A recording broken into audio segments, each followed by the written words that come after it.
ವೀಕ್ಷಕರೇ ನಮಸ್ಕಾರ. Father Muller homeopathy medical college ಮತ್ತು ಆಸ್ಪತ್ರೆ ಅರ್ಪಿಸುವಂತಹ ಆರೋಗ್ಯ ಕಿರಣ ವಿಶೇಷ ವೈದ್ಯಕೀಯ ಸಂವಾದ ಕಾರ್ಯಕ್ರಮಕ್ಕೆ ಸ್ವಾಗತ. ನಾನು ಗೌತಮ್ ಶೆಟ್ಟಿ. ಈಗಾಗಲೇ ನಮಗೆ ಗೊತ್ತಿರುವ ಹಾಗೆ ಈ ಒಂದು ಸಂಚಿಕೆಯ ಮೂಲಕ ನಾವು ನಿರಂತರವಾಗಿ ಆರೋಗ್ಯ ಕ್ಷೇತ್ರಕ್ಕೆ ಸಂಬಂಧಪಟ್ಟಂತಹ ಮಾಹಿತಿಗಳನ್ನು ಒದಗಿಸ್ತಾ ಬರ್ತಾ ಇದ್ದೇವೆ. ಇನ್ನು ಆರೋಗ್ಯ ಕ್ಷೇತ್ರದ ವಿಚಾರಕ್ಕೆ ಬಂದರೆ, ಆರೋಗ್ಯ ಕ್ಷೇತ್ರದಲ್ಲಿ ನಾನಾ ಬಗೆಯ ಚಿಕಿತ್ಸಾ ಪದ್ಧತಿಗಳು, ವಿಧಾನಗಳಿರುವಂಥದ್ದು ಎಲ್ಲರಿಗೂ ಕೂಡ ಗೊತ್ತಿರುವಂತಹ ವಿಚಾರ. ಈ ಪೈಕಿ ಅತ್ಯಂತ ಪ್ರಾಚೀನವಾದ ಒಂದು ವೈದ್ಯಕೀಯ ಪದ್ಧತಿ ಅಥವಾ ಚಿಕಿತ್ಸಾ ವಿಧಾನ ಅಂತ ಹೇಳಿದ್ರೆ ಅದು ಹೋಮಿಯೋಪತಿ. ಏನೋ ಕಳೆದ ಕೆಲವೊಂದು ವರ್ಷಗಳಿಂದ ಹೋಮಿಯೋಪತಿ ಬಗೆಗೆ ಜನರ ಒಲವು ಕಡಿಮೆಯಾಗ್ತಾ ಇದೆ ಎನ್ನುವಂತಹ ಒಂದು ಮಾತುಗಳು ಕೇಳಿ ಬರ್ತಾ ಇದ್ವು. ಆದರೆ ಇತ್ತೀಚೆಗೆ ಮತ್ತೆ ಇತರ ಏನು ವೈದ್ಯಕೀಯ ಪದ್ಧತಿಗಳಿದೆಯೋ ಅದರ ಜೊತೆಗೆ ಹೋಮಿಯೋಪತಿ ಕೂಡ ತನ್ನ ಒಂದು ಪ್ರಾಮುಖ್ಯತೆಯನ್ನ ಮತ್ತೆ ಹೆಚ್ಚಿಸಿಕೊಂಡು ಬಂದಿದೆ. ಜನರು ತಮ್ಮ ವಿವಿಧ ಆರೋಗ್ಯ ಸಮಸ್ಯೆಗಳಿಗೋಸ್ಕರ ಮತ್ತೆ ಹೋಮಿಯೋಪತಿಯತ್ತ ಮುಖ ಮಾಡ್ತಾ ಇದ್ದಾರೆ ಅನ್ನುವಂತಹ ಒಂದು ವಿಚಾರವನ್ನ ಕೂಡ ನಾವು ನೋಡ್ತಾ ಇದ್ದೇವೆ. ಹಾಗಿದ್ರೆ ಈ ಒಂದು ಹೋಮಿಯೋಪತಿಯ ಒಂದು ಕಾರ್ಯವ್ಯಾಪ್ತಿ ಎಷ್ಟು ವಿಶಾಲವಾಗಿದೆ, ಹೋಮಿಯೋಪತಿಯಲ್ಲಿ ಯಾವೆಲ್ಲ ಆರೋಗ್ಯ ಕ್ಷೇತ್ರದ ಸಮಸ್ಯೆಗಳಿಗೆ ಸೂಕ್ತವಾದ ಚಿಕಿತ್ಸೆ ದೊರೆಯುತ್ತೆ, ಏನೆಲ್ಲ ಸಮಸ್ಯೆಗಳನ್ನು ಇದರಲ್ಲಿ ನಾವು ಗುಣಪಡಿಸಬಹುದು ಅನ್ನುವಂಥದ್ದನ್ನು ಇವತ್ತಿನ ಸಂಚಿಕೆಯಲ್ಲಿ ನಿಮ್ಮ ಮುಂದೆ ಮತ್ತೊಮ್ಮೆ ನೆನಪಿಸಿ ನಿಮ್ಮ ಮುಂದೆ ಇಡುವಂತಹ ಪ್ರಯತ್ನವನ್ನು ಮಾಡ್ತಾ ಇದ್ದೇವೆ. ಸೊ ಈ ಎಲ್ಲ ವಿಚಾರಗಳ ನಿಟ್ಟಿನಲ್ಲಿ ನಮ್ಮ ಜೊತೆಗೆ ಮಾಹಿತಿಯನ್ನು ಹಂಚಿಕೊಳ್ಳೋದಕ್ಕೆ father Muller homeopathy medical college ಮತ್ತು ಆಸ್ಪತ್ರೆಯ ಸೈಕಿಯಾಟ್ರಿ ವಿಭಾಗದಲ್ಲಿ ಪ್ರೊಫೆಸರ್ ಆಗಿರುವಂತಹ ಡಾಕ್ಟರ್ ಗಿರೀಶ್ ನಾವಡ UK ಅವರು ಅತಿಥಿಗಳಾಗಿ ನಮ್ಮ ಜೊತೆಗೆ ಇದ್ದಾರೆ. ಇವರು ಆಸ್ಪತ್ರೆಯಲ್ಲಿ ಡೆಪ್ಯೂಟಿ ಮೆಡಿಕಲ್ ಸೂಪರಿಂಟೆಂಡೆಂಟ್ ಆಗಿ ಕೂಡ ಸೇವೆಯನ್ನು ಸಲ್ಲಿಸ್ತಾ ಇದ್ದಾರೆ. ಡಾಕ್ಟರ್, ಕಾರ್ಯಕ್ರಮಕ್ಕೆ ಸ್ವಾಗತ. ನಮಸ್ತೆ. ಎಸ್ ಸರ್, ಮೊದಲನೆಯದಾಗಿ ಹೋಮಿಯೋಪತಿ ಚಿಕಿತ್ಸೆ ಮತ್ತು ಅದರ ವಿಶೇಷತೆಗಳ ಬಗ್ಗೆ ನಾವು ಮಾತನಾಡೋದಿದ್ರೆ, ಸೊ ಹೋಮಿಯೋಪತಿ ಅನ್ನುವಂಥದ್ದು ಗೊತ್ತಿದೆ, ಒಂದು ರೀತಿಯ ಒಂದು ಚಿಕಿತ್ಸಾ ವಿಧಾನ ಅನ್ನುವಂಥದ್ದು. ಆದರೆ ಅದರ ಒಂದು ವ್ಯಾಖ್ಯಾನ ಅಥವಾ ಡೆಫಿನೇಷನ್ ಬಹಳಷ್ಟು ವಿಸ್ತಾರವಾಗಿದೆ ಅನ್ನುವಂತಹ ಮಾತುಗಳನ್ನು ನಾವೆಲ್ಲರೂ ಕೂಡ ಗಮನಿಸಿದ್ದೇವೆ. ಆ್ಯಕ್ಚುಲಿ ಹೋಮಿಯೋಪತಿ ಅಂದರೆ ಏನು ಮತ್ತು ಇದರ ಒಂದು ಚರಿತ್ರೆಯ ಬಗ್ಗೆ ಅಥವಾ ಒಂದು ಪದ್ಧತಿ ಬೆಳೆದುಕೊಂಡು ಬಂದಂತಹ ಆ ಒಂದು ಹಾದಿಯ ಬಗ್ಗೆ ಮಾತನಾಡೋದಿದ್ರೆ ಡಾಕ್ಟರ್. ಎಲ್ಲರಿಗೂ ವೀಕ್ಷಕರಿಗೂ ನಮಸ್ಕಾರ. ಹೋಮಿಯೋಪತಿ ವೈದ್ಯಕೀಯ ಚಿಕಿತ್ಸಾ ಪದ್ಧತಿ 1796ರಿಂದ ಶುರುವಾಗಿರುವಂಥದ್ದು. ಇದು ಮೂಲತಃ ಜರ್ಮನಿ ವೈದ್ಯ ಪದ್ಧತಿ. ಇದು ಸಾಮ್ಯುಯಲ್ ಹ್ಯಾನೆಮನ್ ಎನ್ನುವ ವೈದ್ಯರಿಂದ ಕಂಡುಕೊಂಡಂಥ ಒಂದು ನೈಸರ್ಗಿಕ ನಿಯಮದ ಒಂದು ಪ್ರತಿ ರೂಪ. ಅದರಲ್ಲಿ 2 ನೈಸರ್ಗಿಕ ಪ್ರಕ್ರಿಯೆಯನ್ನು ಹೇಳಿದ್ದಾರೆ. ಒಂದು ಕಾಂಟ್ರಾರಿಯಬಸ್ ಕ್ಯೂರೆಂಟರ್, ಮತ್ತೊಂದು ಸಿಮಿಲಿಯಬಸ್ ಕ್ಯೂರೆಂಟರ್ ಅಂತ ಹೇಳುವಂಥದ್ದು. ಇದನ್ನು ಮೂಲವಾಗಿ ಹಿಪೋಕ್ರೆಟಿಸ್ ಹೇಳಿರುವಂಥದ್ದು. ಬಟ್ ಈ ಸತ್ಯವನ್ನು ಕಂಡುಕೊಂಡದ್ದು 1796ರಲ್ಲಿ ಹೆನೆಮನ್ ಎನ್ನುವ ಒಂದು ವೈದ್ಯಕೀಯ ವ್ಯಕ್ತಿ. ಅವನಿಗೆ ಆ ಸಂದರ್ಭದಲ್ಲಿ ವೈದ್ಯಕೀಯ ಚಿಕಿತ್ಸೆ ಎಷ್ಟು ನೋವುಂಟು ಮಾಡಿತ್ತು, ಎಷ್ಟೊಂದು ವಿಚಿತ್ರವಾಗಿತ್ತು, ಅದನ್ನು ಅರ್ಥೈಸಿಕೊಂಡು ಅವರಿಗೆ ಅದರಲ್ಲಿ ಅಷ್ಟೊಂದು ಈ ತರದ ಪದ್ಧತಿಯಿಂದ ಜನಕ್ಕೆ ಬೆನಿಫಿಟ್ ಆಗ್ಲಿಕ್ಕಿಲ್ಲ ಅಥವಾ ಜನರಿಗೆ ಅದರಿಂದ ಉತ್ತಮವಾದಂತ ಚಿಕಿತ್ಸೆ ದೊರಲಿಕ್ಕಿಲ್ಲ, ಅದಕ್ಕೋಸ್ಕರ ಇನ್ನೂ ಉತ್ತಮವಾದಂತ ಒಂದು ವೈದ್ಯಕೀಯ ಪದ್ಧತಿಯನ್ನು ಹುಡುಕ್ಬೇಕಾಗ್ತದೆ, ವಿಚ್ ಇಸ್ ಹ್ಯೂಮನ್ ಫ್ರೆಂಡ್ಲಿ, ಅಂದ್ರೆ ಒಂಥರ ಮನುಷ್ಯತ್ವಕ್ಕೆ ಹತ್ತಿರವಾಗಿ ಇರುವಂತ ಒಂದು ವೈದ್ಯ ಪದ್ಧತಿ ಬರಬೇಕು ಅಂತ ಹೇಳುವಂತ ನಿಟ್ಟಿನಲ್ಲಿ ಅವರ ಪ್ರಯತ್ನ ಇತ್ತು. 1796ರಲ್ಲಿ ಅವರು ಕಂಡುಕೊಂಡ ನೈಸರ್ಗಿಕ ನಿಯಮದ ಒಂದು ಅಂಶ ಸಿಮಿಲಿಯಬಸ್ ಕ್ಯೂರೆಂಟರ್, ಅದು ಹಿಪೋಕ್ರೆಟಿಸ್ ಹೇಳಿರುವಂತದ್ದು 2, ಅದರಲ್ಲಿ ಒಂದನ್ನು ಇವರು ಕಂಡುಕೊಂಡ್ರು. ಅದರ ಬಗ್ಗೆ ಅವರು ಸ್ಟಡಿ ಮಾಡ್ತಾ ಹೋದಾಗ ಹೋಮಿಯೋಪತಿಯ ನಿಯಮ ಹೊರಗೆ ಬಂತು. ಅದು ಸಿಮಿಲಿಯಬಸ್ ಕ್ಯೂರೆಂಟರ್ ಅಂತೇಳಿ. ನಾವು ಕನ್ನಡದಲ್ಲಿ ಲಕ್ಷಣವನ್ನು ಲಕ್ಷಣದಿಂದಲೇ ಗುಣ ಮಾಡುವಂತದ್ದು ಅಂತ ಹೇಳ್ತೇವೆ. ನಾವು ಒಂದು ಆಯುರ್ವೇದಿಕ್ ಕೊಟೇಶನ್ ಹೇಳೋದಿದ್ರೆ ವಿಷಸ್ಯ ವಿಷಮೌಷಧಂ ಅಂತ ಹೇಳುವಂತ ಒಂದು ನಿಯಮದ ಪ್ರಕಾರ ವಿಷಕ್ಕೆ ವಿಷವೇ ಔಷಧ, ಲಕ್ಷಣಗಳನ್ನು ಲಕ್ಷಣಗಳಿಂದಲೇ ಗುಣ ಪಡೆಯುವಂಥದ್ದು, ಲೆಟ್ ಲೈಕ್ ಕ್ಯೂರ್ಸ್ ಲೈಕ್ ಅಂತ ಹೇಳುವಂತ ಈ ಒಂದು ನಿಯಮದಿಂದ ಹೋಮಿಯೋಪತಿ ಸಿದ್ಧಾಂತ ರೂಪುಗೊಂಡಿದೆ. ಇದು ನೈಸರ್ಗಿಕಕ್ಕೆ ಹತ್ತಿರವಾಗಿರುವಂತದ್ದು. ಅಂದ್ರೆ ನೈಸರ್ಗಿಕ ನಿಯಮಕ್ಕೆ ಹತ್ತಿರ ಅಂತ ಹೇಳಿದ್ರೆ, ಒಂದು ಕಾಯಿಲೆ ದೇಹದಲ್ಲಿ ಇದ್ದಾಗ ಅದನ್ನು ಉಂಟು ಮಾಡಿಸುವಂತ ಒಂದು ಶಕ್ತಿ ಇರುವಂತ ಒಂದು ಔಷಧವನ್ನು ಕೊಟ್ಟು ಅದನ್ನು ಗುಣಪಡಿಸುವಂತ ಒಂದು ನೈಸರ್ಗಿಕ ಪ್ರಕ್ರಿಯೆ, ಅದನ್ನು ಅಳವಡಿಸಿಕೊಂಡು ಮಾಡಿರುವಂತ ಒಂದು ನಿಯಮ. ಇದನ್ನು ಫರ್ದರ್ ಡೆವಲಪ್ ಮಾಡಿದ್ದು ಸಾಧಾರಣ ಹೆನೆಮನ್ ಅವರ ಸಮಯದಿಂದ ನಂತರ ಸಹ ಇದು ಒಂದು ಉತ್ತಮ ವೈದ್ಯಕೀಯ ಚಿಕಿತ್ಸಾ ಪದ್ಧತಿಯಾಗಿ ಯುರೋಪಿನಾದ್ಯಂತ, ಅಮೆರಿಕದಲ್ಲಿ ಎಲ್ಲ ಕಡೆ ಇದರದ್ದು ಹೆಸರು ಪಸರಿಸಿ ಬೆಳೀತಾ ಬಂತು. ಸಾಧಾರಣ 19ನೇ ಸೆಂಚುರಿ ಬಿಗಿನಿಂಗ್ ತನಕ ವಿಶ್ವದಲ್ಲಿ ಒಂದು ಉತ್ತಮ ಚಿಕಿತ್ಸಾ ಪದ್ಧತಿಯಾಗಿ ಇದಿತ್ತು. ಆದರೆ ಇದರಲ್ಲಿ ಕೆಲವೊಂದು ಅಂಶಗಳನ್ನು ಕೆಲವರು ವೈರುಧ್ಯವಾಗಿ ಕಂಡು ಇದು ಅದರಲ್ಲಿ ರೆಮಿಡಿ ಸಬ್ಸ್ಟೆನ್ಸ್ ಅಂತ ಏನ್ ಹೇಳ್ತೇವೆ, ಡ್ರಗ್ ಸಬ್ಸ್ಟೆನ್ಸ್ ಅಂದ್ರೆ ಔಷಧಿಯ ಗುಣಗಳು ಎಷ್ಟಿದೆ ಅಂತ ಪ್ರಮಾಣೀಕರಿಸಿ ಅಂತ ಹೇಳುವಂತ ಒಂದು ನಿಟ್ಟಿನಲ್ಲಿ ಇದು ವೈಜ್ಞಾನಿಕ ಅಲ್ಲ, ಹಾಗೆ ಹೀಗೆ ಅಂತ ಹೇಳುವಂತ ಒಂದು ವರದಿಗಳು ಬಂತು. ಆದರೆ ಇವತ್ತಿಗೂ ಆ ಔಷಧದಲ್ಲಿ ನ್ಯಾನೋ ಪಾರ್ಟಿಕಲ್ಸ್ ಇದೆ ಅಂತ ಹೇಳುವಂತದ್ದು ಪ್ರೂವ್ ಆಗಿದೆ. ಹಾಗಾಗಿ ಇಂದಿಗೆ ಇದು ಅತ್ಯುತ್ತಮ ಸತ್ಯ. ನೀವು ಹೇಳಿದ ಹಾಗೆ ಇದರದ್ದು ಪ್ರಚಾರ ಕಡಿಮೆ ಆಗ್ಲಿಲ್ಲ, ಪ್ರಚಾರ ಜಾಸ್ತಿ ಆಗ್ತಾ ಇದೆ. ಯಾಕಂದ್ರೆ ಇದೊಂದು second important medical system world wide ನೋಡಿದ್ರೆ. ಒಂದು ಬೆಳೀತಾ ಇರೋ 25% ಬೆಳೀತಾ ಇರುವಂತ ವೈದ್ಯಕೀಯ ಚಿಕಿತ್ಸಾ ಪದ್ಧತಿ ಯಾವ್ದಾದ್ರು ಇದ್ರೆ ಅದು ಹೋಮಿಯೋಪತಿ ಈಗಿನ ಒಂದು WHO ರಿಪೋರ್ಟ್ ಪ್ರಕಾರ. ಹಾಗೆಯೇ ಔಷಧದ ಫಾರ್ಮಸಿ ಮತ್ತೆ ಇದು ಎಲ್ಲ ಗುಣಗಳು ಬೆಳೀತಾ ಇದೆ. ಹಾಗಾಗಿ ಇದೊಂದು ಉತ್ತಮ ವೈದ್ಯಕೀಯ ಚಿಕಿತ್ಸಾ ಪದ್ಧತಿ. ಭಾರತದಲ್ಲಿ ಇದು ಸಾಧಾರಣ ಮಟ್ಟಿಗೆ ಒಂದು 1800 ಇದರಲ್ಲಿ ರಾಜ ಪ್ರತಾಪ್ ಸಿಂಹ ಅವರ ಕಾಯಿಲೆಗೆ ಚಿಕಿತ್ಸಾ ರೂಪಕವಾಗಿ ಬಂದಂತಹದ್ದು. ಮಂಗಳೂರಲ್ಲಿ ಅದು 1880ರಲ್ಲಿ ಫಾದರ್ ಅಗಸ್ಟಸ್ ಮುಲ್ಲರ್ SJ ಅವರು ಫಾದರ್ ಸಂಸ್ಥಾಪಕರು. ಮೂಲತಃ ಹೋಮಿಯೋಪತಿ ಮಂಗಳೂರಿಗೆ ತಂದವರೇ ಅವರು. ದಕ್ಷಿಣ ಭಾರತದಲ್ಲಿ ಫಸ್ಟ್ ಟೈಮ್ ಹೋಮಿಯೋಪತಿಯನ್ನು ಇಂಟ್ರೊಡ್ಯೂಸ್ ಮಾಡಿದವರೇ ನಮ್ಮ ಫಾದರ್ ಅಗಸ್ಟಸ್ ಮುಲ್ಲರ್ ಅವರು. ಆಗ ಇಷ್ಟು ದೊಡ್ಡ ಒಂದು ಇನ್ಸ್ಟಿಟ್ಯೂಷನ್ ಇರಲಿಲ್ಲ, ಖಾಲಿ ಒಂದು ಬ್ಯಾನಿಯನ್ ಟ್ರೀ ಅಂಡರ್ ಅಲ್ಲಿ ಕೂತು ಒಂದು ಬ್ಯಾನಿಯನ್ ನಮ್ಮ ಗೋಳಿ ಮರ ಏನಂತ ಹೇಳ್ತೇವೆ ಅದರ ಕೆಳಗೆ ಕೂತು ಅಗತ್ಯ ಬಿದ್ದವರಿಗೆ ಎಸ್ಪೆಷಲಿ ದ ಲೆಪ್ರಸಿ ಪೇಷಂಟ್ಸ್ಗೆ ಔಷಧ ಕೊಟ್ಟು ಹೋಮಿಯೋಪತಿ ಔಷಧ ಕೊಟ್ಟಿದ್ದಾರೆ. ಆ ಹೋಮಿಯೋಪತಿ ಚೆಸ್ಟ್ ಮೆಡಿಸಿನ್ಸ್ ಏನೇ ಚೆಸ್ಟ್ ಅಂತ ಹೇಳಿದ್ರೆ ಅದರಲ್ಲಿ ಇರುವಂತಹ ಔಷಧಗಳನ್ನು ಇಂದಿಗೂ ಅಲ್ಲಿ ಫಾದರ್ ಮುಲ್ಲರ್ಲಿ ನೋಡ್ಲಿಕ್ಕೆ ಸಿಗ್ತದೆ. ಸೊ ಅಂತ ವೈದ್ಯಕೀಯ ಪದ್ಧತಿಯನ್ನು ಸೌತ್ ಇಂಡಿಯಾಕ್ಕೆ ಇಂಟ್ರೊಡ್ಯೂಸ್ ಮಾಡಿದ್ದು ನಮ್ಮ ಫಾದರ್ ಅಗಸ್ಟಸ್ ಮುಲ್ಲರ್ ಅವರು. ಅವರ ಮೂಲ ಪ್ರಯತ್ನದಿಂದ ಅಂದಿಗೆ ಸುರಾದ ಹೋಮಿಯೋಪತಿ ಇಂದಿನವರೆಗೆ ಫಾದರ್ ಮುಲ್ಲರ್ ಹೋಮಿಯೋಪತಿಯಲ್ಲಿ ಸಾಧಾರಣ ಮಟ್ಟಿಗೆ 140 ವರ್ಷದ ಸೇವೆ ಹೋಮಿಯೋಪತಿ ವಿಚಾರದಲ್ಲಿ. ಹೋಮಿಯೋಪತಿ ಔಷಧಾಲಯ, ಔಷಧ ಮಾಡುವಂತ ಒಂದು ಫಾರ್ಮಸಿ, ಮತ್ತೆ ಹೋಮಿಯೋಪತಿ ವೈದ್ಯಕೀಯ ಕಾಲೇಜು. ಹೋಮಿಯೋಪತಿ ವೈದ್ಯಕೀಯ ಕಾಲೇಜು 1985ರಲ್ಲಿ ಶುರುವಾಗಿರುವಂತದ್ದು. ಮತ್ತೆ ಹೋಮಿಯೋಪತಿಯ ಔಟ್ ಪೇಷಂಟ್ ವಿಭಾಗಗಳು 35 ವರ್ಷದಿಂದ ಸರ್ವಿಸ್ ಕೊಡ್ತಾ ಉಂಟು. ಎಲ್ಲ ತರಹದ ಚಿಕಿತ್ಸೆಗಳಿಗೂ ಇದೊಂದು ಉತ್ತಮ ತಾಣ ಅಂತ ಹೇಳುವಂಥದ್ದು ನಾನು ಹೇಳಲಿಕ್ಕೆ ಇಷ್ಟಪಡ್ತೀನಿ. ಎಸ್ ಈಗಾಗಲೇ ಹೇಳಿದ್ರಿ ಹೋಮಿಯೋಪತಿ ಚಿಕಿತ್ಸಾ ಒಂದು ವಿಧಾನ ಹೇಗೆ ಬೆಳೆದುಕೊಂಡು ಬಂತು ಮತ್ತು ಮಂಗಳೂರಿನಲ್ಲಿ ಯಾವಾಗ ಹೇಗೆ ಇಂಟ್ರೊಡ್ಯೂಸ್ ಆಯಿತು ಅನ್ನುವಂಥದ್ದು. ಸೊ ಆಲ್ಮೋಸ್ಟ್ 140 ವರ್ಷಗಳಿಂದ ಫಾದರ್ ಮುಲ್ಲರ್ ಸಂಸ್ಥೆ ಹೋಮಿಯೋಪತಿ ಕ್ಷೇತ್ರದಲ್ಲಿ ಸೇವೆಯನ್ನು ಸಲ್ಲಿಸಿಕೊಂಡು ಬಂದಿದೆ, ಪ್ರಸಿದ್ಧಿಯನ್ನು ಕೂಡ ಪಡೆದುಕೊಂಡಿದೆ ಅನ್ನುವಂಥದ್ದು. ಇನ್ನು ಇದಕ್ಕೆ ಸಂಬಂಧಪಟ್ಟ ಹಾಗೆ ಶಿಕ್ಷಣ ಮತ್ತು ಚಿಕಿತ್ಸೆಯ ಒಂದು ಸ್ಪೆಷಾಲಿಟಿಗಳ ಬಗ್ಗೆ ನಾವು ಮಾತನಾಡೋದಿದ್ರೆ ಡಾಕ್ಟರ್. ಫಾದರ್ ಮುಲ್ಲರ್ ಹೋಮಿಯೋಪತಿ ವೈದ್ಯಕೀಯ ಸಂಸ್ಥೆ 1985ರಲ್ಲಿ ವೈದ್ಯಕೀಯ ಕಾಲೇಜನ್ನು ಸೆಂಟಿನರಿಯ ನೆನಪಿಗೆ 100ನೇ ವರ್ಷದ ಸೇವೆಯ ನೆನಪಿಗಾಗಿ ಶತಮಾನೋತ್ಸವದಲ್ಲಿ ಪ್ರಾರಂಭಗೊಳಿಸಿದ್ದು.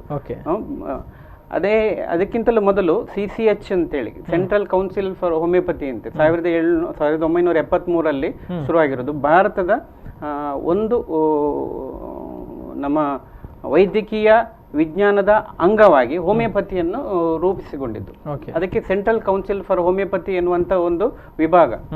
ಈ ವಿಭಾಗದ ಅಂಡರ್ ಹೋಮಿಯೋಪತಿ ಕರ್ನಾಟಕದಲ್ಲಿ ಒಂದು ಭಾರತೀಯ ಹೋಮಿಯೋಪತಿಕ್ ಮಂಡಳಿ ಎಂಬುವಂಥದ್ದಿದೆ. ಅದರ ಅಂಗವಾಗಿ ಸ್ಥಾಪನೆಗೊಂಡಿರುವಂಥದ್ದು. ಮೊದಲಿಗೆ ಫಾದರ್ ಮುಲ್ಲರ್ ಹೋಮಿಯೋಪತಿ ವೈದ್ಯಕೀಯ ಕಾಲೇಜು ಮಂಗಳೂರು ಯೂನಿವರ್ಸಿಟಿ ಅಂಡರ್ ಅಲ್ಲಿ ಇತ್ತು. ನಂತರ ಯೂನಿವರ್ಸಿಟಿ ರಾಜೀವ್ ಗಾಂಧಿ ಯೂನಿವರ್ಸಿಟಿಯಾಗಿ ಕಾಮನ್ ವೈದ್ಯಕೀಯ ಯೂನಿವರ್ಸಿಟಿಯಾಗಿ ಬಂದಿರುವ ಕಾರಣ ರಾಜೀವ್ ಗಾಂಧಿ ಯೂನಿವರ್ಸಿಟಿಯ ಅಂಡರ್ ಅಲ್ಲಿ homeopathy father Muller homeopathic medical college ಅಂಗೀಕೃತವಾಗಿದೆ. ಈಗ ಇದರಲ್ಲಿ ಸ್ಪೆಷಾಲಿಟಿ ವೈಸ್ ಟ್ರೀಟ್ಮೆಂಟ್ಸ್ ಡೆವಲಪ್ಮೆಂಟ್ ಆಗಿ ಕ್ಲಿನಿಕಲ್ ಸಬ್ಜೆಕ್ಟ್ಸ್ ಕೂಡ ಒಟ್ಟು 7 ಸ್ನಾತಕೋತ್ತರ ಪದವಿ ಹಾಗೂ ಅಂಡರ್ ಗ್ರಾಜುಯೇಟ್ ಕೋರ್ಸಸ್ ನಡೀತಾ ಇದೆ. ಪ್ರತಿ ವರ್ಷ 100 ಸ್ಟೂಡೆಂಟ್ಸ್ ಅಂಡರ್ ಗ್ರಾಜುಯೇಟ್ ಅಲ್ಲಿ, ಮತ್ತೆ ಟೋಟಲ್ 27 ಸ್ನಾತಕೋತ್ತರ ಪದವೀಧರರು ಇಲ್ಲಿ ಅಭ್ಯಾಸ ಮಾಡ್ತಾ ಇದ್ದಾರೆ. ಸೊ ನಮ್ಮಲ್ಲಿ ಈ ಫಾದರ್ ಮುಲ್ಲರ್ನಲ್ಲಿ ಸಾಧಾರಣ medicine, practice of medicine, paediatrics ಅಂದ್ರೆ ಮಕ್ಕಳ ವಿಭಾಗ, ಮನೋರೋಗ ವಿಭಾಗ, ಸೈಕ್ಯಾಟ್ರಿ, ಮತ್ತೆ ಫಾರ್ಮಸಿ ಅಂತ ಹೇಳುವಂಥದ್ದು. ಫಾರ್ಮಸಿ ಹೇಳಿದ್ರೆ ಔಷಧವನ್ನು ಪ್ರಿಪೇರ್ ಮಾಡುವಂಥದ್ದು, ಅದರ ವಿಚಾರಗಳನ್ನು ಕಲಿಯುವಂಥದ್ದು.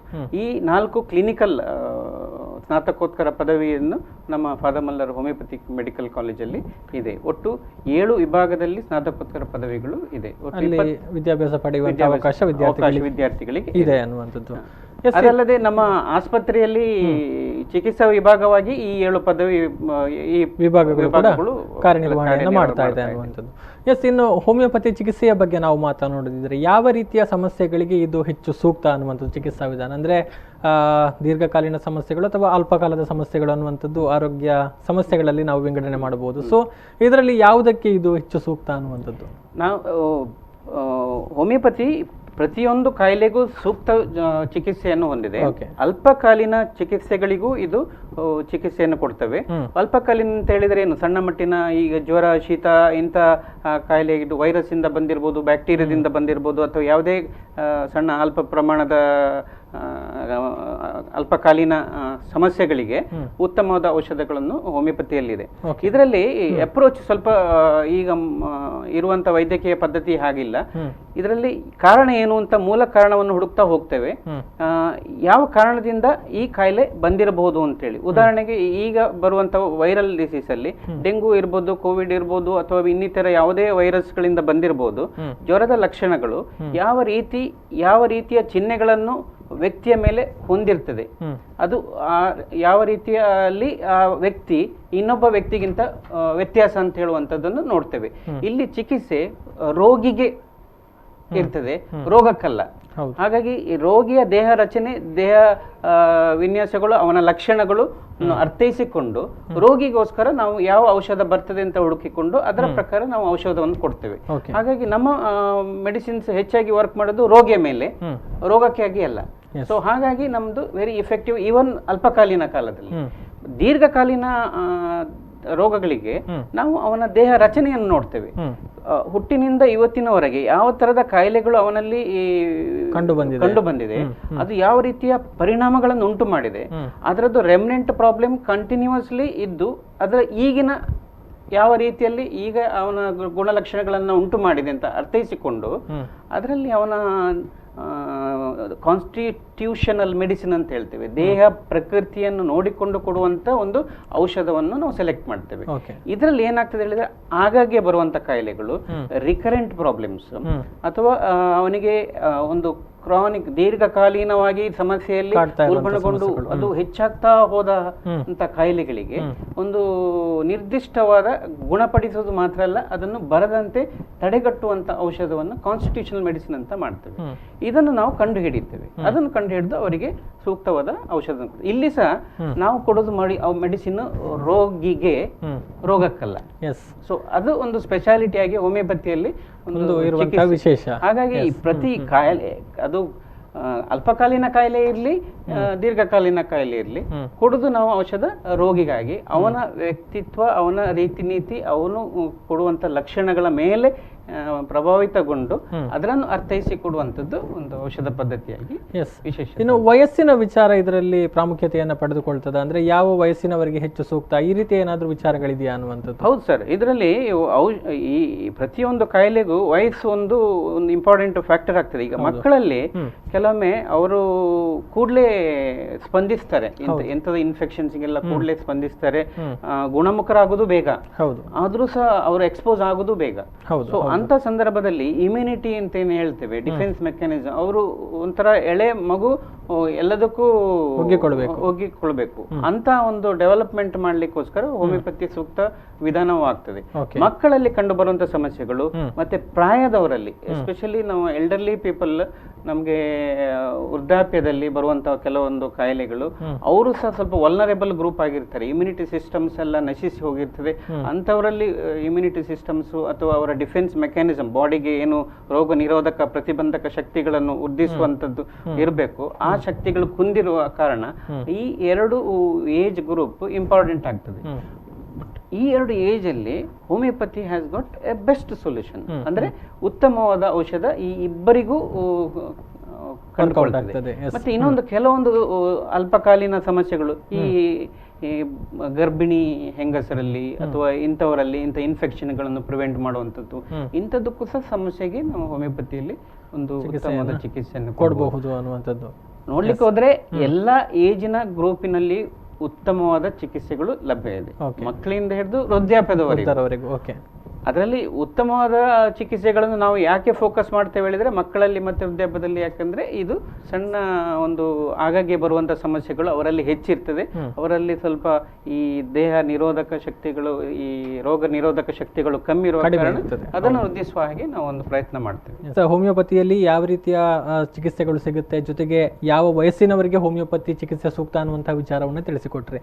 ಇನ್ನು ಸಾಮಾನ್ಯವಾಗಿ ಬಹಳ ಹೆಚ್ಚಿನ ಒಂದು ಸಮಸ್ಯೆ ಇತ್ತೀಚಿನ ದಿನಗಳಲ್ಲಿ ಪ್ರಾಮುಖ್ಯತೆಯನ್ನು ಪಡೆದುಕೊಂಡಿರುವಂಥದ್ದು ಅಂತ ಹೇಳಿದ್ರೆ ಅದು ಮಾನಸಿಕ ಸಮಸ್ಯೆಗಳು ಅನ್ನುವಂಥದ್ದು. ಸೊ ಮನೋರೋಗದ ಚಿಕಿತ್ಸೆಯ ವಿಚಾರಕ್ಕೆ ಬಂದ್ರೆ ಹೋಮಿಯೋಪತಿಯಲ್ಲಿ ಹೇಗೆ ಚಿಕಿತ್ಸೆಗಳು, ಏನು ವಿಧಾನಗಳು ಅನ್ನುವಂಥದ್ದು? ಹೋಮಿಯೋಪತಿಯಲ್ಲಿ ಮನೋರೋಗಕ್ಕೆ ಉತ್ತಮವಾದ ಚಿಕಿತ್ಸೆ ಇದೆ. ಮನೋರೋಗ ಅಂತೇಳಿ ಅಲ್ಲ, ನಮ್ಮಲ್ಲಿ ಚರ್ಮ ರೋಗ ಅಥವಾ ಈ ಹೆಂಗಳೆಯರ ಸಮಸ್ಯೆಗಳು, ಸ್ತ್ರೀರೋಗ ವಿಭಾಗದ ಸಮಸ್ಯೆಗಳು, ಅದರಲ್ಲಿ PCOD ಇರ್ಬೋದು, ಫೈಬ್ರಾಯ್ಡ್ ಇರ್ಬೋದು, ಇನ್ಫರ್ಟಿಲಿಟಿ ಇರ್ಬೋದು, ಮತ್ತೆ ಸಂಧಿವಾತಗಳು, ಮತ್ತೆ ಗಂಟು ನೋವು, ಗಂಟು ಸವೆತ, ಇಂಥದ್ದಕ್ಕೆ ವೆರಿಕೋಸ್ ವೇನ್ಸ್ ಅಂತ ಹೇಳುವಂಥದ್ದು, ಅಥವಾ ಹೆಮರಾಯ್ಡ್ಸ್, ಯಾವುದು ಪೈಲ್ಸ್ ಅಂತ ಏನು ಹೇಳ್ತೇವೆ ಅಂಥದ್ದು, ಫಿಸ್ಟುಲಾ, ಫಿಶರು, ಮತ್ತೆ ಕಿಡ್ನಿ ಸ್ಟೋನ್ಸ್ ಆಗುವಂಥದ್ದು, ಅಥವಾ ಈವನ್ ಗಾಲ್ ಬ್ಯಾಡರ್ ಸ್ಟೋನ್ಸು, ಇಂಥದಕ್ಕೆಲ್ಲ ಉತ್ತಮವಾದ ಚಿಕಿತ್ಸೆ ಇದೆ. ಮನೋರೋಗದಲ್ಲಿ ಸ್ಪೆಷಲ್ ಆಗಿ ಹೇಳೋದಿದ್ರೆ, ಮನೋರೋಗದಲ್ಲಿ ನಾನು ಆಗ ಹೇಳಿದಾಗೆ ಅಲ್ಪಕಾಲೀನ ಕಾಯಿಲೆಗಳು, ದೀರ್ಘಕಾಲೀನ ಕಾಯಿಲೆಗಳೇ ಅಂತ ಹೇಳಿ. ಈ ಅಲ್ಪಕಾಲೀನ ಕಾಯಿಲೆಗಳು ಅಂದ್ರೆ ಸಣ್ಣ ಸಮಸ್ಯೆಯಿಂದ ಇತ್ತೀಚೆಗೆ ಬಂದಿರುವಂತಹ ಸಮಸ್ಯೆಗಳು, ಅದಕ್ಕೆ ಕಾರಣ ಇರ್ತದೆ. ಕಾರಣ ಇದ್ದು ಬರುವಂತ ಒಂದು ಮನೋರೋಗದ ಒಂದು ಚಿಹ್ನೆಗಳು. ಮನೋರೋಗದ ಚಿಹ್ನೆಗಳು ಹೆಚ್ಚಾಗಿ ಈ ತರ ಸಣ್ಣ ಪುಟ್ಟ ಈ ಭಯದಿಂದ ಶುರುವಾಗುವಂಥದ್ದು, ಅಥವಾ ಆತಂಕ, ಒಂಥರ ಏನಾಗ್ತದೆ ಏನೋ ಅಂತ ಹೇಳುವಂತ ವಿಚಿತ್ರವಾದ ಒಂದು ಫೀಲಿಂಗ್ಸ್, ಸಮ್ಟೈಮ್ಸ್ ಪ್ಯಾನಿಕ್ ಅಂತ ಹೇಳ್ತೇವೆ, ಒಂಥರ ಆಂತರಿಕ ಭಯ. ಅದು ಎಷ್ಟು ಉಲ್ಬಣ ಆಗ್ತದೆ ಹೇಳಿದ್ರೆ ಆ ಸಂದರ್ಭದಲ್ಲಿ ಏನು ಮಾಡ್ಬೇಕು ಅಂತೇಳಿ ತೋಚದೆ ಇರುವಂತ ಒಂದು ಪರಿಸ್ಥಿತಿಯಲ್ಲಿ ದೈಹಿಕ ಚಿಹ್ನೆಗಳು ಬರ್ತದೆ. ಇಂಥ ಪರಿಸ್ಥಿತಿ ಯಾರಿಗೂ ಬರಬಾರ್ದು ಅಂತ ಹೇಳುವಂತ ರೀತಿಯಲ್ಲಿ ತುಂಬಾ ರೆಸ್ಟ್ಲೆಸ್ ಆಗಿ ಅವರ ದಿನನಿತ್ಯದ ಒಂದು ಪ್ರೊಡಕ್ಟಿವಿಟಿಯನ್ನೇ ಕಡಿಮೆ ಮಾಡ್ಕೊಳ್ಳುವ ಹಾಗೆ ಕೆಲವರು ಬಿಹೇವ್ ಮಾಡ್ತಾರೆ. ಸೊ ಸಣ್ಣ ಈ ಭಯ, ಆತಂಕ, ಗೇಳು ಮತ್ತೆ ಖಿನ್ನತೆ, ಈ ಚಿಹ್ನೆಗಳನ್ನು ಸ್ವಲ್ಪ ಅಲ್ಪಕಾಲೀನ ಕಾಯಿಲೆಗಳಾಗಿ ಇರುವವರಿಗೆ ಒಂದು ಸೂಕ್ತವಾದ ಒಂದು ಅಕ್ಯೂಟ್ ಮೆಡಿಸಿನ್ಸ್ ಅಂತ ಇದೆ ಹೋಮಿಯೋಪತಿಯಲ್ಲಿ. ಅಕ್ಯೂಟ್ ಮೆಡಿಸಿನ್ ಅಂದ್ರೆ ಆ ಸಂದರ್ಭಿಕವಾಗಿ ಕೊಡುವಂತ ಔಷಧ. ಆ ಔಷಧ ಕೊಟ್ಟು ಅವರನ್ನ ಒಮ್ಮೆಗೆ ಆ ಪರಿಸ್ಥಿತಿಯಿಂದ ಹೊರಗೆ ತಂದು ಕಾನ್ಫಿಡೆಂಟ್ ಬಿಲ್ಡ್ ಆಗುವ ಹಾಗೆ ನಂತರ ಅವರಿಗೆ ದೀರ್ಘಕಾಲೀನವಾದ ಕಾನ್ಸ್ಟಿಟ್ಯೂಷನಲ್ ಮೆಡಿಸಿನ್ ಅಂತ ನಾವು ಸೆಲೆಕ್ಟ್ ಮಾಡ್ತೇವೆ. ಸೊ ಇದರಲ್ಲಿ ಆಪ್ತ ಸಮಾಲೋಚನೆಯನ್ನು ಮಾಡ್ತೇವೆ ನಾವು. ಅವರಿಗೆ ಏನು ಕಾರಣ ಅಂತ ಹುಡುಕಿಕೊಳ್ಳೋದು, ಯಾವ ರೀತಿಯಿಂದ ಈ ಸಮಸ್ಯೆ ಬಂದಿದೆ, ಯಾವ ಚಿಂತೆ, ಆ ಚಿಂತೆಯ ಮೂಲ, ಆ ಚಿಂತೆಯ ಯಾವ ಪರಿಸರದಲ್ಲಿ ಹೇಗೆ ಉಂಟಾಯಿತು ಎಂಬಂತ ಹೇಳುವಂತೆ ಅವರಿಗೆ ತಿಳ್ಕೊಳ್ಳುವ ಹಾಗೆ ಒಂದು ಆಪ್ತ ಸಮಾಲೋಚನೆ. ಅದರ ಮೂಲಕ ಒಂದು ಸೈಕಿಕಲ್ ರೆಮಿಡಿ ಅಂತ ಹೇಳುವಂಥದ್ದು. ಅವರಿಂದ ಏನೋ ಒಂದು ದುಃಖಗಳು ಅದುಮಿಟ್ಟುಕೊಂಡು ಹೇಳಲಿಕ್ಕಾಗದಂತೆ ಇರುವಂತ ಪರಿಸ್ಥಿತಿಯಲ್ಲಿ ನಾವು ಅದನ್ನು ಕೇಳಿಕೊಂಡು ಅವರು ಅದನ್ನು ಅರ್ಥೈಸಿಕೊಂಡು ನಮಗೆ ಹೇಳ್ತಾ ಇರುವಾಗಲೇ ಅವರಿಗೆ ಕೆಲವೊಂದು ಸೊಲ್ಯೂಷನ್ಸ್ಗಳು ಹುಡುಕ್ತಾ ಹೋಗ್ತಾರೆ. ಆ ಸಂದರ್ಭದಲ್ಲಿ ಅವರಿಗೆ ನಿರ್ದಿಷ್ಟವಾದ ಒಂದು ಉತ್ತರ ಸಿಗುವ ಹಾಗೆ ನಮ್ದು ಒಂದು ಸೈಕೋಥೆರಪಿ ಅಂತ ಹೇಳಿ ಸೆಷನ್ಸ್ ಮಾಡ್ತೇವೆ. ಹೋಮಿಯೋಪತಿ ಕೇಸ್ ಟೇಕಿಂಗ್ ಅಲ್ಲಿ ಇದು ದೀರ್ಘಕಾಲೀನ ಪ್ರಾಬ್ಲಮಿಗೂ ಸೇರಿ ಅಲ್ಪಕಾಲೀನ ಸಮಸ್ಯೆಗೂ ಒಂದು ಸಹಾಯ ಮಾಡುವಂಥದ್ದು. ಇದರಲ್ಲಿ ಒಂದು ಏನು ಹೇಳಿದ್ರೆ, ಆ ಸಮಸ್ಯೆಯ ಮೂಲವನ್ನು ಹುಡುಕಿ ಅದಕ್ಕೆ ತಕ್ಕ ಯಾವ ಔಷಧ ಬರ್ತದೆ ಆ ಲಕ್ಷಣಗಳನ್ನು ನೋಡಿಕೊಂಡು ನಾವು ಒಂದು ಔಷಧ ಕೊಡ್ತೇವೆ. ಆ ಔಷಧದಲ್ಲಿ ಅವರ ಉಲ್ಬಣಾವಸ್ಥೆಯಲ್ಲಿ ಏನಿದೆ ಅದನ್ನು ಕಡಿಮೆ ಮಾಡಿಕೊಂಡು ನಂತರ ಅವರಿಗೆ ಒಂದು ತಕ್ಕ ಮಟ್ಟಿಗೆ ರಿಲೀಫ್ ಸಿಗ್ತದೆ. ಅದು ಗುಣ ಅಲ್ಲ, ಅದರ ನಂತರ ಬರದ ಹಾಗೆ ತಡೆಗಟ್ಟುವಂಥದ್ದು ಒಂದು ಔಷಧ ಕೊಡುವಂಥದ್ದು, ಅದು ಕಾನ್ಸ್ಟಿಟ್ಯೂಷನಲ್ ಮೆಡಿಸಿನ್. ನಾನು ಸಾಂವಿಧಾನಿಕವಾಗಿ ದೇಹ ರಚನೆಯನ್ನು ನೋಡಿ ಕೊಡುವಂತ ಔಷಧ ಅಂತೇಳಿ ಆಗ ಏನು ಹೇಳಿದ್ದೇನೆ, ಅದನ್ನು ಹುಡುಕಿಕೊಂಡು ನಾವು ಕೊಡ್ತೇವೆ. ಅದು ಅವರ ದೀರ್ಘಕಾಲೀನವಾದ ಸಮಸ್ಯೆಗಳನ್ನು ಪರಿಹಾರ ಮಾಡುವಲ್ಲಿ ಒಂದು ಸಹಾಯ ಮಾಡ್ತದೆ. ಇದರಲ್ಲಿ ದೀರ್ಘಕಾಲೀನ ಕೆಲವು ಕಾಯಿಲೆಗಳಿಗೂ ಇದೆ. ಅಂದ್ರೆ ಈಗ ಹೆಸರು ಹೇಳೋದಿದ್ರೆ ಈ ಖಿನ್ನತೆ, ಈಗ ಡಿಪ್ರೆಷನ್ಸ್, ಎಲ್ಲರೂ ಮಾತಾಡುವ ಹಾಗೆ ಡಿಪ್ರೆಷನ್ಸ್, ಆಂಗ್ಸೈಟಿ ಡಿಸಾರ್ಡರ್ಸ್ ಕಾರಣ ಇದ್ದು ಬರ್ತದೆ, ಕಾರಣ ಇಲ್ಲದೆಯೂ ಇರ್ತದೆ. ಕಾರಣ ಇಲ್ಲದೆ ಬರುವಂತದ್ದು ಒಂದು ವಿಚಿತ್ರವಾಗಿ ಪ್ಯಾನಿಕ್ ಡಿಸಾರ್ಡರ್ಸ್ ಅಂತ ಹೇಳ್ತೇವೆ. ಅದಕ್ಕೆ ಕಾರಣ ಇರುವುದಿಲ್ಲ, ತನ್ನಲ್ಲಿ ತಾನೇ ಒಂದು ಏನೋ ಒಂದು ಆತಂಕದ ಪರಿಸ್ಥಿತಿಯನ್ನು ಉಂಟು ಮಾಡಿಕೊಂಡು ಬರುವಂತ ಒಂದು ಕಾಯಿಲೆ. ಸೊ ಆ ತರದ ಪರಿಸ್ಥಿತಿ ಗೀಳು ಕಾಯಿಲೆ, ಒಂಥರ ಮನಸ್ಸಲ್ಲಿ ಏನೋ ಆಲೋಚನೆ ಬರ್ತದೆ, ನನಗೆ ಹೀಗೆ ಅನಿಸ್ತದೆ ಅಂತ ಹೇಳುವಂಥದ್ದು, ಅದನ್ನೇ ಪುನಃ ಪುನಃ ಮಾಡುವಂಥದ್ದು. ಕೆಲವೊಮ್ಮೆ ಈ ಡೋರ್ ಚೆಕಿಂಗ್ ಅಥವಾ ಹ್ಯಾಂಡ್ ವಾಷಿಂಗ್, ಈಗ ನನ್ನ ಕೈಯಲ್ಲಿ ಏನೋ ಕೊಳೆ ಉಂಟು, ಪದೇ ಪದೇ ಕೈ ತೊಳ್ಕೊಳ್ಳಿ. ಈಗ ಕೋವಿಡ್ ಅಲ್ಲಿ ಅಂತೂ ಕೈ ತೊಳಿತಾರೆ, ಇದು ತುಂಬಾ ಹೊತ್ತು ಕೈ ತೊಳಿತಾನೆ ಇರುವಂತದ್ದು, ಒಂಥರ ಗೀಳು. ಸೊ ಇಂಥದ್ರಲ್ಲಿ ಏನಾಗ್ತದೆ, ಇಡೀ ದಿನ ಅವರ ಕೆಲಸ ಕಾರ್ಯಗಳನ್ನು ಬಿಟ್ಟು ಇವರು ಈ ಕಾಯಿಲೆ ಹಿಂದೆವೇ ಇರಬೇಕಾಗ್ತದೆ. ಆಗ ಏನಾಗ್ತದೆ, ಅವರ ಪ್ರೊಡಕ್ಟಿವಿಟಿ ಕಮ್ಮಿ ಆಗ್ತದೆ, ಅವರ ಅರ್ನಿಂಗ್ ಕಮ್ಮಿ ಆಗ್ತದೆ, ಅವರಲ್ಲಿ ಆತಂಕ ಹೆಚ್ಚು ಉಂಟು ಮಾಡ್ತದೆ. ಈ ಆತಂಕದಿಂದ ಪುನಃ ಒಂಥರ ಖಿನ್ನತೆ ಬರ್ತದೆ. ಸೊ ಇದೆಲ್ಲ ಒಂಥರ ವಿಷಯ ಸರ್ಕಲ್, ಒಂಥರ ವಿಷ ವರ್ತುಲದ ಹಾಗೆ ಆಗಿ ಪರ್ಸನ್ ಒಂಥರ ಅವನು ಕುಂದಿ ಹೋಗ್ತಾರೆ. ಈ ಕುಗ್ಗುವಿಕೆ ಅವನನ್ನು ಕಡಿಮೆ ಮಾಡ್ಲಿಕ್ಕೆ ನಾವು ಈ ತರದ ಪ್ರಕೃತಿ ಹುಡುಕಿ ಅವರಿಗೆ ಕಾನ್ಸ್ಟಿಟ್ಯೂಷನಲ್ ಔಷಧ ಅಂತ ಹೇಳಿ ಕೊಡ್ತೇವೆ. ಅದರಲ್ಲಿ ಅವರಿಗೆ ಉತ್ತಮವಾದ ಒಂದು ಫಲವನ್ನು ಕೊಡ್ಲಿಕ್ಕೆ ಆಗ್ತದೆ.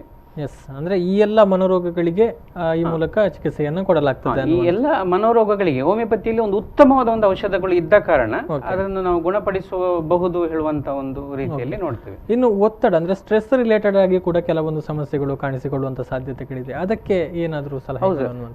ಈಗಿನ ಕಾಲದಲ್ಲಿ ಸ್ಟ್ರೆಸ್ ರಿಲೇಟೆಡ್ ಬರುವಂತ ಕಾಯಿಲೆಗಳು ಸಹ ಅತಿ, ಯಾಕಂದ್ರೆ ಕೆಲಸದ ಒತ್ತಡ ಇರ್ಬೋದು, ನಮ್ಮ ಮನೆಯಲ್ಲಿ ಪರಿಸ್ಥಿತಿಯ ಒತ್ತಡಗಳಿರ್ಬೋದು, ಅಥವಾ ಪರಿಸರದ ಒತ್ತಡಗಳಿರ್ಬೋದು, ಸಡನ್ ಆಗಿ ಬರುವಂತ ಈ ಭೂಕಂಪ ಅಥವಾ ಈಗ ನ್ಯಾಚುರಲ್ ಡಿಸಾಸ್ಟರ್ ಏನಿರ್ತದೆ, ಅದಕ್ಕೆ ಆದ ನಂತರ ನಾವು ಪರಿಸ್ಥಿತಿಗೆ ಹೊಂದಿಕೊಳ್ಳುವಂಥದ್ದು ಅಡ್ಜಸ್ಟ್ಮೆಂಟ್ ಡಿಸೀಸಸ್, ಇದೆಲ್ಲ ಏನ್ ಮಾಡ್ತದೆ ಹೇಳಿದ್ರೆ ಒಂಥರ ಮನಸ್ಸನ್ನು ಕುಗ್ಗಿಸಿ ಅಲ್ಲೇ ಒಂದು ಡಿಪ್ರೆಷನ್ ಮತ್ತೆ ಬರುವಂತ ಒಂದು ಕಾಯಿಲೆಗಳು, ಆತಂಕ ಅಥವಾ ಈವನ್ ಸೈಕೋಟಿಕ್ ಡಿಸೀಸ್ ಹೇಳ್ತೇವೆ. ಪರ್ಸನಿಗೆ ಗೊತ್ತಿರುವುದಿಲ್ಲ ತನಗೆ ಈ ತರ ಕಾಯಿಲೆ ಇದೆ ಅಂತ ಹೇಳುವಂತದ್ದು ಒಂದು ಆಂತರಿಕ ಅರಿವು ಇರುವುದಿಲ್ಲ. ಆದರೆ ಏನಾಗ್ತದೆ, ಅವನಿಗೆ ಅರಿವು ಇಲ್ಲದ ಕಾರಣ ಅವನು ನಾನು ನಾರ್ಮಲ್ ಇದ್ದೇನೆ, ಔಷಧಿಗೆ ಹೋಗುವ ಪ್ರಮೇಯವೇ ಇರುವುದಿಲ್ಲ ಅವರಲ್ಲಿ. ಸೊ ಅಂತ ಚಿಹ್ನೆಗಳು ಅಕ್ಯೂಟ್ ಆಗಿ ಬರುವಂತದ್ದು ಇರ್ತದೆ. ಸೊ ಅಂತ ಎಲ್ಲ ಕಾಯಿಲೆಗಳನ್ನು ನಾವು ನೋಡಿ ಅದಕ್ಕೆ ತಕ್ಕಾದ ಔಷಧಗಳನ್ನು ಕೊಡುವಂತದ್ದು ವಿಧಾನಗಳು ಹೋಮಿಯೋಪತಿಯಲ್ಲಿದೆ. ಕೆಲವೊಂದು ಸಂದರ್ಭದಲ್ಲಿ ನಾವೇನ್ ಮಾಡ್ತೇವೆ, ನಾವು ಎಲ್ಲವನ್ನೂ ಗುಣಪಡಿಸ್ತೇವೆ ಅಂತ ಹೇಳುವಂತ ಒಂದು ಅಹಂಕಾರಕ್ಕೆ ಹೋಗುದಿಲ್ಲ. ಕೆಲವೊಂದು ಪರಿಸ್ಥಿತಿಯಲ್ಲಿ ಎಥಿಕಲ್ ಅಂತ ಇರ್ತದೆ. ನಾವು ಏನ್ ಮಾಡ್ಬೇಕು, ಕೆಲವೊಂದು ಟ್ರೀಟ್ಮೆಂಟ್ ಅನ್ನು ಕೆಲವರಿಗೆ ಹೋಗ್ಬೇಕು. ಈಗ ಬೈಪೋಲರ್ ಡಿಸಾರ್ಡರ್ ಅಂತೇಳಿ, ಒಬ್ಬ ಖಿನ್ನತೆಗೆ ಹೋಗ್ತಾನೆ, ಮತ್ತೆ ಅವನು ಮತ್ತೊಂದು ಸ್ಟೇಟ್ ಅಲ್ಲಿ ಸ್ವಲ್ಪ ಉಲ್ಬಣಾವಸ್ಥೆಯಲ್ಲಿ, ಅಂದ್ರೆ ಒಂಥರ ಒಂದು ಮ್ಯಾನಿಯಾ, ಒಂಥರ ಖುಷಿ, ಅತಿಯಾದ ಖುಷಿ ಪಡುವಂತ ಒಂದು ಎರಡು ಮೂಡ್ ವೇರಿಯೇಷನ್ಸ್ ಇರ್ತದೆ. ಸೊ ಇಂಥ ಸಂದರ್ಭದಲ್ಲಿ ಅವನಿಗೆ ಡೇಂಜರ್ ಮಾಡ್ಕೊಳ್ಬಹುದು ಅಥವಾ ಇನ್ನೊಬ್ಬರಿಗೆ ಡೇಂಜರ್ ಇರಬಹುದು. ಅಂತ ಸಂದರ್ಭದಲ್ಲಿ ಅವನ ಹಕ್ಕಾಗಿ ಅವನಿಗೆ ಸೈಕ್ಯಾಟ್ರಿ ಮೆಡಿಸಿನ್ಸ್ ಕೊಡಬೇಕಾಗ್ತದೆ, ಅಲೋಪತಿಯನ್ನೇ ಕೊಡಬೇಕಾಗ್ತದೆ. ಅಂತ ನಾವೇನ್ ಮಾಡ್ತೇವೆ ಹೇಳಿದ್ರೆ ಎಡ್ಜುವೆಂಟ್ ಥೆರಪಿ, ಅಂದ್ರೆ ಸಂಯೋಜನಾತ್ಮಕವಾಗಿ ಹೋಮಿಯೋಪತಿಯನ್ನು ಕೊಡುವಂತ ಒಂದು ಪದ್ಧತಿ ನಮ್ಮಲ್ಲಿ ಇದೆ. ಅದು ಅವರು ಅಲ್ಲಿ ಕೊಡುವಂತ ಪ್ರೋಟೋಕಾಲ್ ಮೆಡಿಸಿನ್ ಅನ್ನು ಅವ್ರು ಕೊಡ್ತಾ ಹೋಗ್ತಾರೆ. ಆ ಮೆಡಿಸಿನ್ ಅಲ್ಲಿ ಬರುವಂತ ಇಲ್ ಇಫೆಕ್ಟ್ಸ್ ಅಥವಾ ಅಡ್ಡ ಪರಿಣಾಮಗಳು ಏನಿರ್ತದೆ ಅದರ ಒಟ್ಟಿಗೆ ಅವನಲ್ಲಿ ಕೆಲವೊಂದು ನೆಗೆಟಿವ್ ಸಿಂಪ್ಟಮ್ಸ್ ಗಳನ್ನ ಅವರ ಮೆಡಿಸಿನ್ ಅಲ್ಲಿ ಆಗದೇ ಇರುವಂತ ಕೆಲವೊಂದು ಚಿಹ್ನೆಗಳನ್ನು ಹೋಮಿಯೋಪತಿ ಔಷಧವನ್ನು ಕೊಟ್ಟು ಅದರಿಂದ ಗುಣಪಡಿಸುವಂಥದ್ದು. ಅಲ್ಟಿಮೇಟ್ಲಿ ಏನು ಬೆನಿಫಿಟ್ ಆಗ್ತದೆ, ಪ್ರೈಮರಿ ಸಿಂಪ್ಟಮ್ಸ್ ಕಂಟ್ರೋಲ್ ಆಗ್ತದೆ. ಎರಡನೇದು ಅವರ ಅಡ್ಡ ಪರಿಣಾಮಗಳ ಸಿಂಪ್ಟಮ್ ಮತ್ತೆ ಉಳಿದ ನೆಗೆಟಿವ್ ಸಿಂಪ್ಟಮ್ಸ್ಗಳು ಗುಣಪಡಿಸುವಂತ ಒಂದು ಔಷಧವನ್ನು ನಾವು ಕೊಟ್ಟ ಕಾರಣ ಅವರಿಗೆ ಕಾಂಪ್ರಿಹೆನ್ಸಿವ್ ಆಗಿ ಒಂದು ಒಳ್ಳೆಯ ಟ್ರೀಟ್ಮೆಂಟ್ ಲಭ್ಯವಾಗ್ತದೆ. ಇದು ಸೈಕೋಟಿಕ್ ಟ್ರೀಟ್ಮೆಂಟ್ ಅಲ್ಲಿ ನಾವು ಯೂಸ್ ಮಾಡ್ತೇವೆ, ಕೊಡುವಂಥದ್ದು. ಹೌದು, ಕೊಡುವಂಥದ್ದು. ಇನ್ನು ಏನಾದರೂ ಅಡ್ಡ ಪರಿಣಾಮಗಳು ಏನಾದರೂ ಇದೆಯಾ ಈ ಒಂದು ಹೋಮಿಯೋಪತಿ ಚಿಕಿತ್ಸೆಯಲ್ಲಿ ಅನ್ನುವಂಥ? ಹೋಮಿಯೋಪತಿ ಚಿಕಿತ್ಸೆಯಲ್ಲಿ ಅಡ್ಡ ಪರಿಣಾಮಗಳಂತೇಳಿ ಇಷ್ಟರವರೆಗೆ ಯಾವುದೇ ತರದ ಒಂದು ಪ್ರೂವನ್ ಫ್ಯಾಕ್ಟ್ಸ್ ಇಲ್ಲ. ಆದ್ರೆ ಇದು ಕೆಮಿಕಲ್ ಮೆಡಿಸಿನ್ ಅಲ್ಲ, ಆದಾದ ಕಾರಣ ಅಡ್ಡ ಪರಿಣಾಮಗಳು ಬರೀ ಕಡಿಮೆ. ಮತ್ತೆ ನಾವು ಕೊಡುವಂತ ಔಷಧ ಈ ಇಂಥದೇ ಒಂದು ಗ್ರಾಮ್ಸು ಅಥವಾ ಕೆಮಿಕಲ್ ರೂಪದಲ್ಲಿ ಇರುವುದಿಲ್ಲ, ಡೈನಮಿಕ್ ಫಾರ್ಮ್ಸ್ ಅಲ್ಲಿ ಇರುವಂತದ್ದು. ಸೊ ಹಾಗಾಗಿ ಏನಾಗ್ತದೆ, ಈ ಔಷಧ ಕೊಟ್ಟ ನಂತರ ಅವನ ಕ್ವಾಲಿಟೇಟಿವ್ ಇಂಪ್ರೂವ್ಮೆಂಟ್ ಬರ್ತದೆ ಹೊರತು ಅದರಲ್ಲಿ ಕ್ವಾಂಟಿಟಿ ವೈಸ್ ಮೆಡಿಸಿನ್ ಹೆಚ್ಚು ಇರುವುದಿಲ್ಲ. ಹಾಗಾಗಿ ಕೆಮಿಕಲ್ ರಿಯಾಕ್ಷನ್ಸ್ ಅಂತೇಳಿ ಬರುವುದ ಕಾರಣ ಅಡ್ಡ ಪರಿಣಾಮಗಳು ಸಾಧ್ಯಗಳು ತೀರಾ ಕಡಿಮೆ. ಅದರಲ್ಲಿ ಕೆಲವೊಂದು ಈಗ ಹೇಳುವಂಥದ್ದು ನ್ಯಾನೋ ಪಾರ್ಟಿಕಲ್ಸ್ ಐಡೆಂಟಿಫೈಡ್ ಅಂತೇಳಿ. ನ್ಯಾನೋ ಪಾರ್ಟಿಕಲ್ ಐಡೆಂಟಿಫೈಡ್ ಆದರೂ ಸಹ ಅದು ಅವನಿಗೆ ಕ್ವಾಲಿಟಿ ಆಫ್ ಮೆಡಿಸಿನ್, ಅಂದ್ರೆ ಈ ಮದ್ದಿನ ರೋಗ ಲಕ್ಷಣಗಳನ್ನು ಹೊಡೆದೋಡಿಸುವಂತ ಶಕ್ತಿ ಅದರಲ್ಲಿ ಇರುವ ಕಾರಣ ಸೊ ಇದು ಅಡ್ಡ ಪರಿಣಾಮಗಳನ್ನು ಉಂಟು ಮಾಡದೆ ಗುಣಪಡಿಸುವಂತ ಒಂದು ಉತ್ತಮ ಚಿಕಿತ್ಸಾ ಪದ್ಧತಿ ಅಂತೇಳಿ ಹೇಳಲಿಕ್ಕೆ ಇಷ್ಟಪಡ್ತೀನಿ. ಇನ್ನು ಕೊನೆಯದಾಗಿ ಹೋಮಿಯೋಪತಿಯ ಬಗ್ಗೆ ಅಥವಾ ಏನಾದರೂ ಒಂದು ಜನರಿಗೆ ಹೇಳುವಂಥದ್ದು ಕೊನೆಯದಾಗಿ ಏನು ಹೇಳ್ತೀರಿ ಡಾಕ್ಟರ್? ಹೋಮಿಯೋಪತಿ ಒಂದು ಸರಳ ಚಿಕಿತ್ಸೆ, ಒಂದು ಉತ್ತಮವಾದ ಚಿಕಿತ್ಸೆ. ಹೆಚ್ಚಿನ ಜನರಿಗೆ ಮಾಹಿತಿ ಇದರ ಬಗ್ಗೆ ಇಲ್ಲ. ತುಂಬಾ ಸಣ್ಣ ಪುಟ್ಟ ಕಾಯಿಲೆಯಿಂದ ಹಿಡಿದು ಕ್ಯಾನ್ಸರ್ ತನಕ ಸಹ ಹೋಮಿಯೋಪತಿಯಲ್ಲಿ ಚಿಕಿತ್ಸೆ ಇದೆ.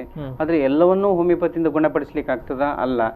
ಆದ್ರೆ ಕೆಲವೊಂದು ನಿರ್ದಿಷ್ಟ ಸಂದರ್ಭದಲ್ಲಿ ರೋಗ ಲಕ್ಷಣಗಳು ಯಾವ ರೀತಿ ಜನರಲ್ಲಿ ಬಂದಿದೆ ಅದನ್ನು ಅರ್ಥೈಸಿಕೊಂಡು ಅವರಿಗೆ ತಕ್ಕುದಾದ ಅಲ್ಪಕಾಲೀನ ಔಷಧ ಮತ್ತೆ ದೀರ್ಘಕಾಲೀನ ಔಷಧ ಎಂಬಂತೆ ಎರಡು ಚಿಕಿತ್ಸಾ ಪದ್ಧತಿಯಿಂದ ಹೆಚ್ಚಿನ ಕಾಯಿಲೆಯನ್ನು ಗುಣಪಡಿಸಬಹುದು. ಇದರಲ್ಲಿ ದೀರ್ಘಕಾಲೀನ ಔಷಧದಲ್ಲಿ ಕಾನ್ಸ್ಟಿಟ್ಯೂಷನಲ್ ಮೆಡಿಸಿನ್ ಅಂತೇಳಿ ಏನು ಹೇಳ್ತೇವೆ, ಇದರಲ್ಲಿ ನಾವು ಇಡೀ ಈ ಅವರ ಹುಟ್ಟಿನಿಂದ ಪಡಿಸಿ ಇವತ್ತಿನ ತನಕ ಅವರ ಹಿಸ್ಟ್ರಿ ಕೇಳ್ತೇವೆ. ಇದಕ್ಕೆ ಜನರು ಹೆದರ್ತಾರೆ. ಅವರು ಏನಪ್ಪ ಎಲ್ಲ ಕೇಳ್ತಾರೆ, ಇಷ್ಟು ಹೊತ್ತು ಕೇಳ್ತಾರೆ, ಅರ್ಧ ಗಂಟೆ 1 ಗಂಟೆ ಮಾತಾಡ್ತಾರೆ ಅಂತೇಳಿ. ಇದನ್ನು ಭಯಪಟ್ಟು ಕೆಲವರು ಹೋಮಿಯೋಪತಿ ಹತ್ರ ಬರದೇ ಇರುವುದುಂಟು. ಆದ್ರೆ ಇದೇ ಸ್ಟ್ರೆಂತ್ ಹೋಮಿಯೋಪತಿದು. ಯಾಕಂದ್ರೆ ದೀರ್ಘಕಾಲೀನ ಔಷಧ, ಆಗಾಗ್ಗೆ ಬರುವಂತ ಔಷಧಗಳ ಕಾಯಿಲೆಗಳನ್ನು ಗುಣಪಡಿಸಲಿಕ್ಕೆ ಇಂತಹ ಕಾನ್ಸ್ಟಿಟ್ಯೂಷನಲ್ ಮೆಡಿಸಿನ್ ಅಗತ್ಯವಿದ್ದು ಅದನ್ನು ಕೊಟ್ಟಾಗ ಮಾತ್ರ ಅದು ಆಗಾಗ್ಗೆ ಬರುವುದನ್ನು ತಡೆಗಟ್ಟುತ್ತದೆ. ಹಾಗಾಗಿ ನೀವು ಇಂತಹ ಚಿಕಿತ್ಸೆಯನ್ನು ಅಳಪಡಿಸುವುದು ಉತ್ತಮ. ಇದರಲ್ಲಿ ಕೆಮಿಕಲ್ ಔಷಧಗಳು ಏನು ಇರುವುದಿಲ್ಲ, ಅಡ್ಡ ಪರಿಣಾಮಗಳಿಲ್ಲ. Cost wise also not very costly. ಆದರೂ ಸಾಂದರ್ಭಿಕವಾಗಿ ನಿಮಗೆ ಶೀಘ್ರದಲ್ಲೇ ಗುಣಪಡಿಸುವಂತ ಎಷ್ಟೋ ಔಷಧಗಳಿದೆ.